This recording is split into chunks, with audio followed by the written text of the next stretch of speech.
There's no need to be shy, cause you're fun a rock guy. I will take you up high the whole night.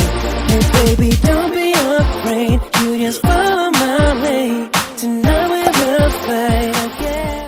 On commence cette vidéo avec le maquillage où j'attache d'abord mes cheveux. J'ai déjà hydraté ma peau. Désolée pour ma voix, je suis un peu malade. Ensuite, je mets une base correctrice de rougeur de Make Up Forever que je voulais tester depuis tellement longtemps parce que c'est vrai que de nature, j'ai tendance à avoir des rougeurs.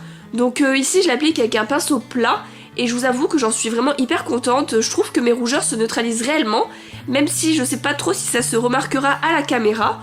En tout cas, c'est la première base que je mets qui ne me fait pas de boutons, qui est vraiment efficace. C'est mon petit coup de cœur du moment. Ensuite, j'applique l'eau de teint de L'Oréal sur tout mon visage et mon cou à l'aide d'une éponge que j'ai achetée chez H&M. C'est vraiment le seul fond de teint que je porte parce qu'il est très léger. D'habitude, comme vous le savez, je mets des bébés crèmes. Ensuite, je camoufle mes imperfections, mes rougeurs restantes et mes cernes avec un correcteur barre minérale. Et je poudre le tout avec une poudre, toujours de la marque Barre Minérale. En fait, le correcteur, la poudre et d'autres petits produits comme ça étaient dans le même kit. Et pour finir le teint, je sors ma petite Naked et j'applique du blush. J'aime beaucoup sa couleur. Je brosse ensuite rapidement mes sourcils et je les remplis un peu avec un fard de ma palette Make Up Revolution. J'ajoute une touche de lumière sur l'arcade sourcilière. Pour les yeux, je sors ma Naked 3 et je commence par mettre le fard limite sur toute ma paupière mobile. Ensuite, je pose le sublime fard Solstice de Urban Decay au centre de ma paupière pour ajouter de la lumière. Ce fard, il est tout simplement sublime. J'ai même pas les mots pour décrire sa jolie couleur avec tous ses reflets.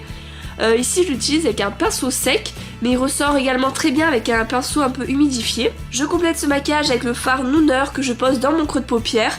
Et le fard Strange que je mets comme d'habitude dans le coin interne de mon œil.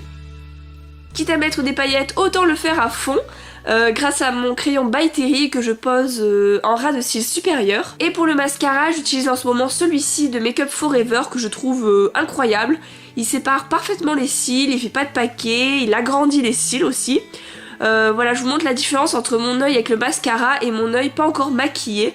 Je l'aime vraiment beaucoup. Pour la bouche, je l'hydrate d'abord avec mon baume à lèvres habituel Carmex et j'ajoute par-dessus le Santa Baby de Lush que je trouve un petit peu sec et c'est pour ça que j'hydrate mes lèvres avant de le mettre. Mais il n'empêche que la couleur est très jolie et qu'il a une odeur hivernale, de Noël, enfin c'est parfait pour cette vidéo. Voilà le maquillage fini et passons tout de suite à la coiffure. Je vais faire quelque chose de vraiment très simple que je fais assez souvent en ce moment. Je commence par démêler mes cheveux. Ensuite, je prends des mèches de cheveux comme si je voulais faire une demi-queue et en fait je fais un chignon. Donc ça change un peu des chignons habituels ou des queues de cheval et c'est hyper rapide à faire. Je rajoute un peu de lac pour que la coiffure tienne toute la journée et c'est terminé. Côté tenue, je porte des bottines Pull&Bear que je ne quitte plus du tout, des collants noirs à pois, une robe Vero Moda noire et un manteau Pinky. Et voilà, je suis prête à affronter l'hiver. J'espère que cette vidéo vous a plu. À jeudi prochain. If you wanna see some crazy and also lazy, then you should meet me and my friends, even though we got no money.